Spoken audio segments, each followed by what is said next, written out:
Right then folks, part 2 of the Rotachute model for RAF Snaith Museum, 1/72 scale. If you go to the links, you'll see that, go to the description. In the links there'll be part 1 of this series. It is going to be a series because it's going to be a long drawn out process, but I was thinking, at first I thought, shall I just speed it up and you watch me fast forward all the way through the model, but I don't know, I'm going to do it normal speed to begin with, see how it goes, and you'll see how these things happen. Bear in mind, this is my first attempt since I was a boy at doing any sort of an airfix kit, and this one is very small, and I do have those sausage fingers I spoke about in the other video. But we will give it a go and see how it turns out. So what we do is get the old instructions, and first part is gluing the rear tail section together.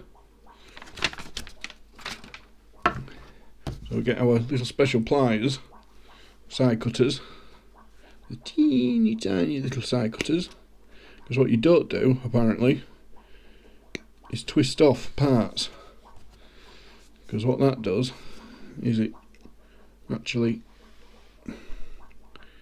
makes a mess of the part you're trying to take off. So I'll put off to one side. Let's take a look. Now, these need a bit of cleaning up by the looks of things. See how they've got the little sharp bits on. Some bits need cleaning up, so just bear with me 1 second.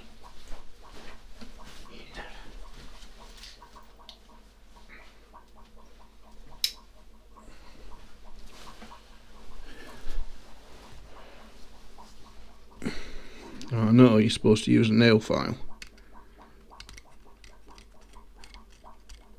Surprisingly, nail files aren't something I really have around the house.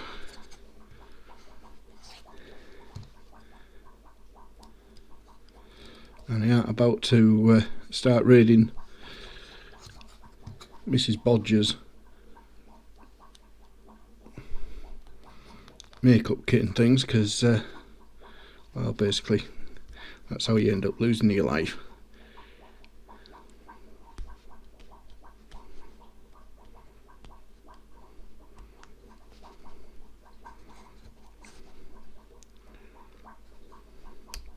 But apparently nail file is the best thing to use.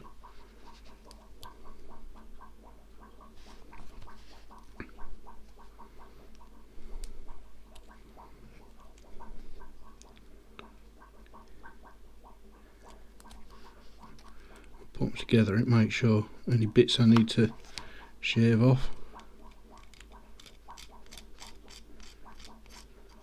It's the thing with plastic, at least it can be easily manipulated. I ain't going for any show winning sort of a thing, because apparently showing these sort of kits is a thing. Who'd have thought?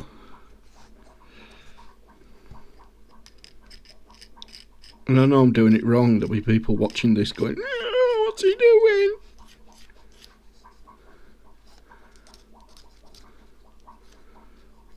Like I say, this is more of a trial run really. If I can get it good enough to sit next to Adie's Halifax that he did a few years ago on one of the displays,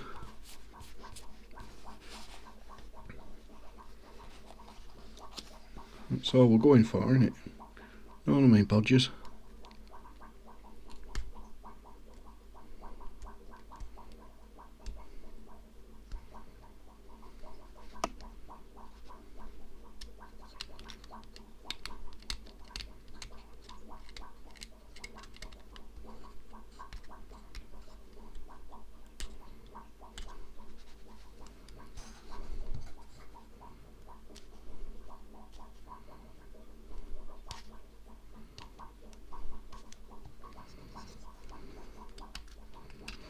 I might take more care with if I do a larger version of this. If I do the 1/32 scale, where detail's going to be a bit more of a thing, but this just has to sit there and look something like. And when people go, "Here, Bodger, what's that there?"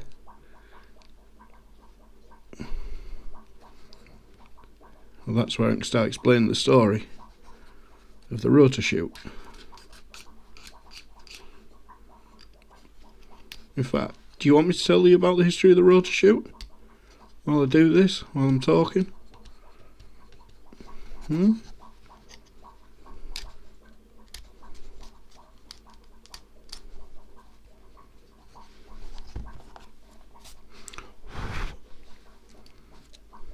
Sorry about that if that came out on the microphone.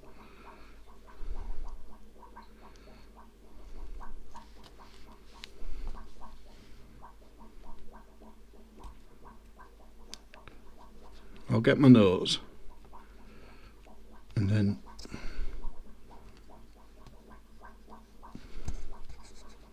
what I'll do is I'll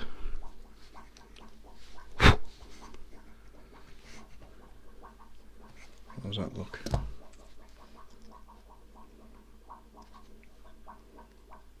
They should glue together, I think. Like I say, it's quite a straightforward kit. It's just quite small, so it's a little bit fiddly for my sausage fingers, but this is why I got the tweezers. And I don't know if this will come out on the video. Let's give it a go, shall we, without blinding you all. Does that work? Probably play havoc with the focus. But just bear with me, hang on.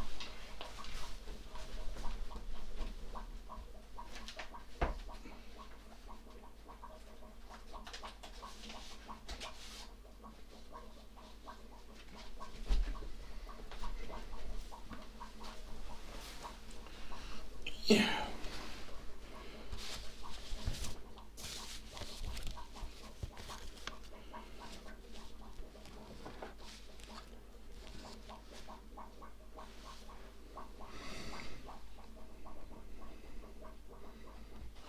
You're still with me. So, the Rotachute. It was designed by Raoul Hefner. Raoul Hefner was quite prominent in the late 20s and into the 30s for rotary wing aircraft. He did several of these type of vehicles, and later, after the war, he was quite a pioneer in when it came to rotary wing aircraft with helicopters. Some of you might be familiar with the Sycamore, etc. That was one of his designs.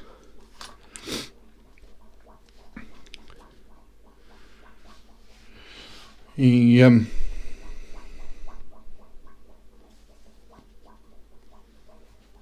was commissioned by the RAF to come up with some rotary wing aircraft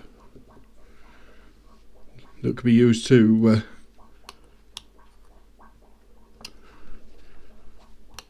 drop specialists, medical specialists or weapons specialists behind enemy lines, or spies, or just troops in general, to carry out operations. One problem with the parachutes of the time in World War II was you couldn't steer them, not like the modern ones, you know, where you see them pulling on those things, and it's more like a wing than an actual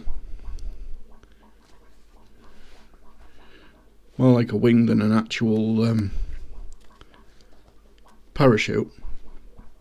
Well, back in the day,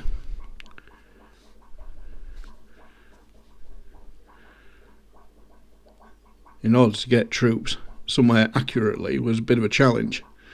A lot of times troops are dropped and didn't actually reach their target areas.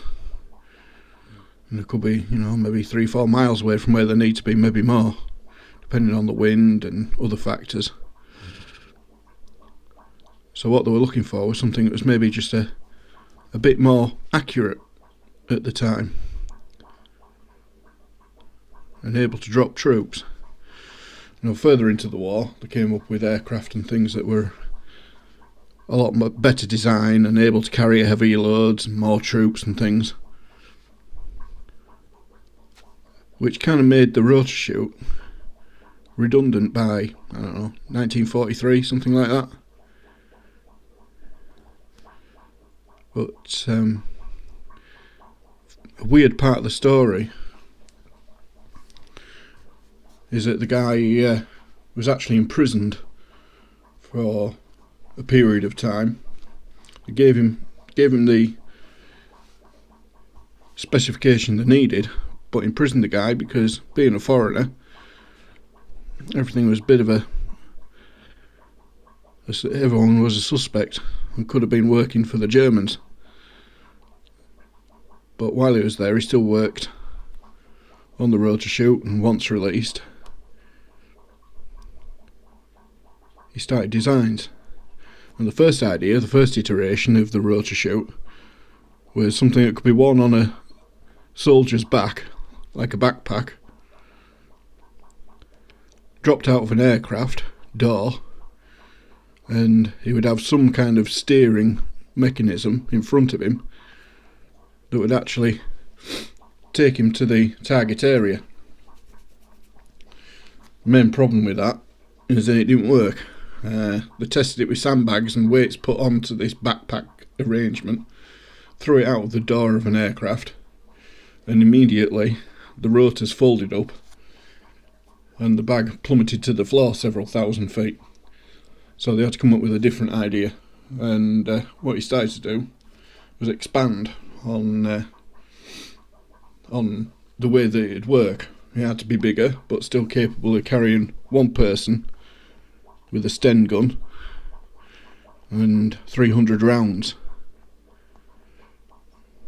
And the solution that he came up with was to make it like an auto gyro, just without the powered engine to push it forward to create lift. And it would auto rotate once released from, well, they looked at several launching things. They was going to have maybe 4 or 5 of them on the roof of an aeroplane that would slide off the back of the aircraft and drop troops where they needed to be, or they would tow them behind an aircraft. Now the problem was, as they found out later on, that turbulence was an issue. And when the turbulent wake from behind the aircraft began to take effect, it meant that the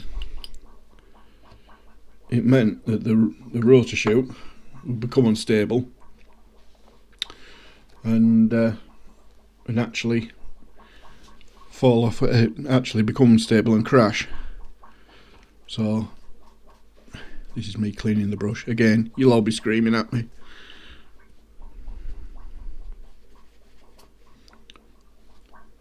So the idea was that these would be towed behind an aircraft.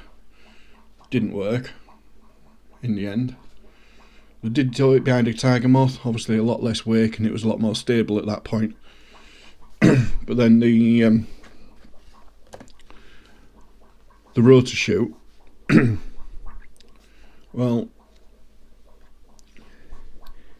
it kind of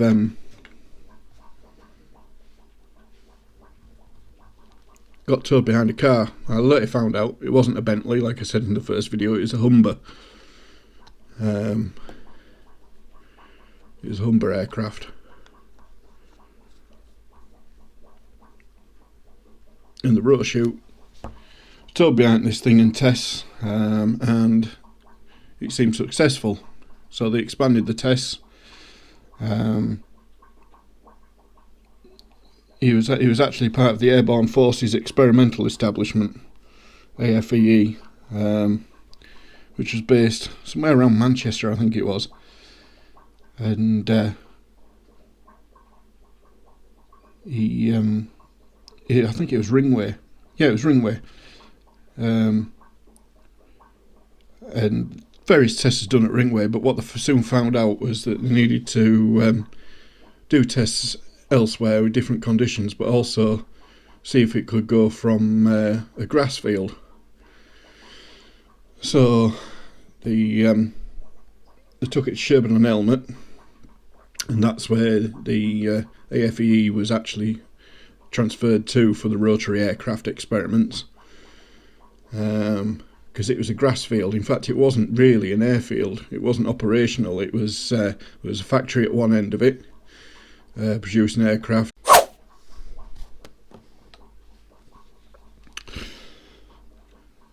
Well, the paint's dried off, so we're going to try and glue them together and see what it looks like after. When was the last time you lot did an airfix or a model like this? Let me know in the comments below. Like I say, I haven't done one since I was a kid. Probably the Spitfire. Everyone does a Spitfire, don't they?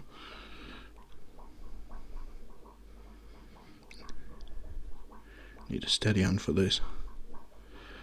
Try not to put too much in the way of cement, glue, whatever you like to call it, on the model, because otherwise it's just going to spurt out all over the place, isn't it?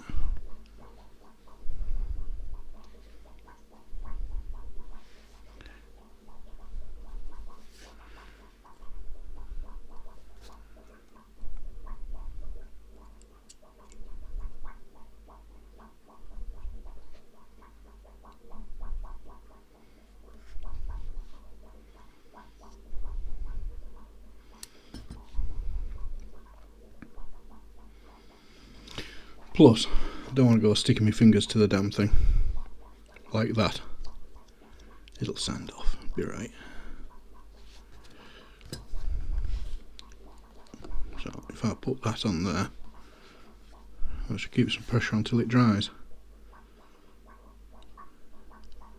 So down there is supposed to represent the inside. Remember, all this would be fabric. It'd be a framework with material around it and doped, like on the older aircraft or the Hurricane or such as that. Quite an interesting build, really. Interesting machines, really, Autogyros. So all the work is, obviously we're all familiar with the shape of a wing that goes over that, and you get higher pressure because as the wind goes over through forward motion, the air under here has a longer distance to go, which creates higher pressure, and above the wing, shorter distance to go, lower pressure, creating lift. Now the Autogyro works, so if you imagine, get rid of that.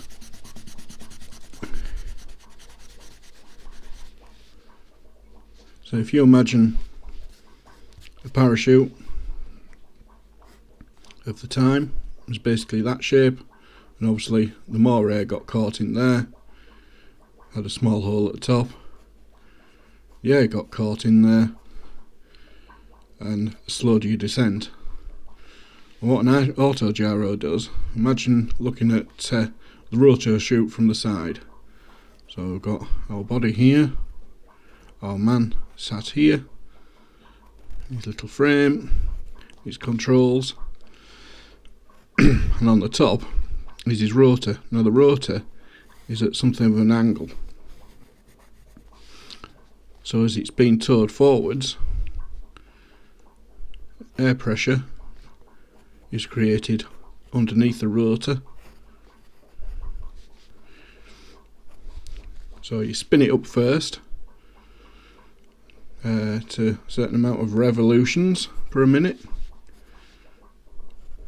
Then as you towed forward, these go up. Obviously being an aerofoil shape, like a wing, as it goes round and round, the faster you go, the faster that the propellers will go, or the rotors as it should be, creating lift in exactly the same way, which goes and rotates those rotors round, which keeps the aircraft in the air. It creates more lift.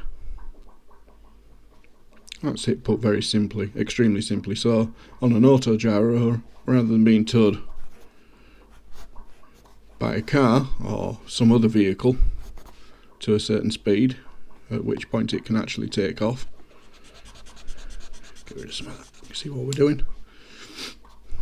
Autogyros have a propeller on the back like a conventional aeroplane, which creates thrust forwards, propelling the aircraft, and then in exactly the same way the rotors on the top will create lift when they are initially spun, and then as it goes forward at higher speed, lift is created enough to get the aircraft up in the air. Extremely crude drawing, hard to follow, but I hope that kind of gives you an idea of how things work. So thrust forward, spinning, creates lift as the rotors spin around. So the idea of the autogyro, rather than using a parachute,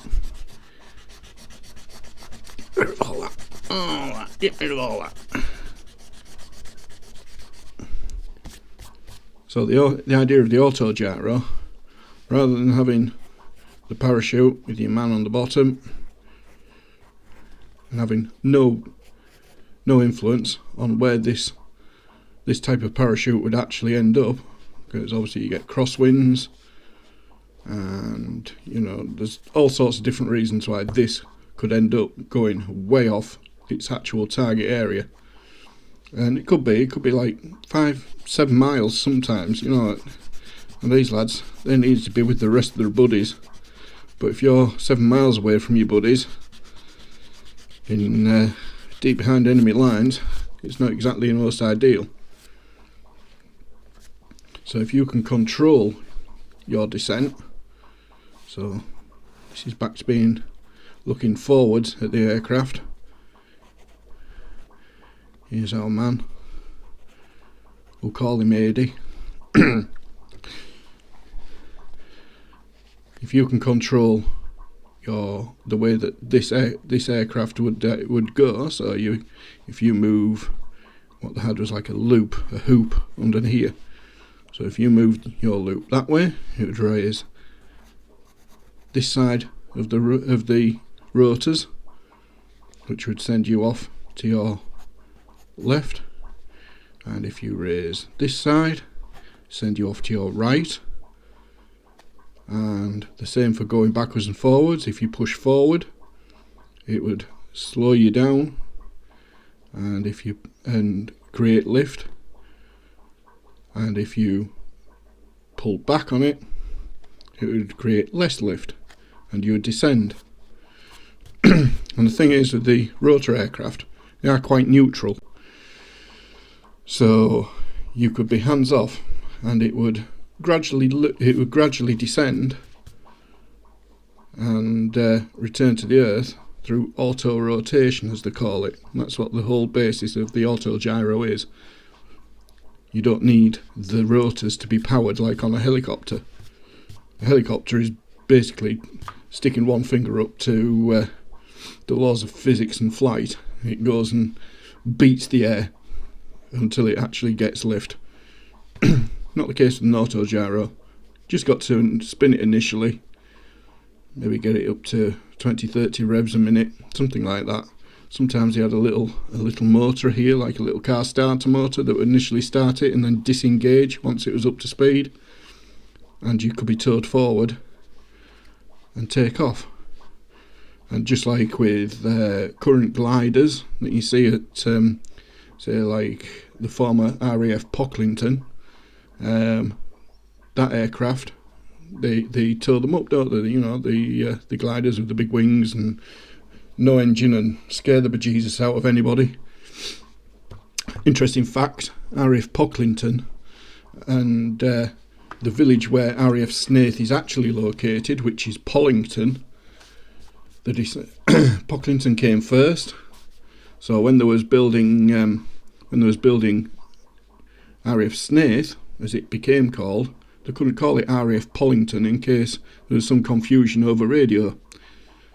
So yeah, that's how RAF Snaith became RAF Snaith, even though it isn't actually in Snaith, it's in Pollington in Yorkshire. So there we go. That's all I've got for you really, Bodgers. I'm going to call that part 2. Put our first layer of paint on the inside. Next one we'll try on the outside, and then we'll get into building part of the framework that you'll be sat on. And we've gone through some very basic principles. If you don't understand what I have actually drawn there and tried to explain, let me know in the comments below. Subscribe to all my usual friends. All the links will be in the description below. And thanks for watching. See you later, Bodgers.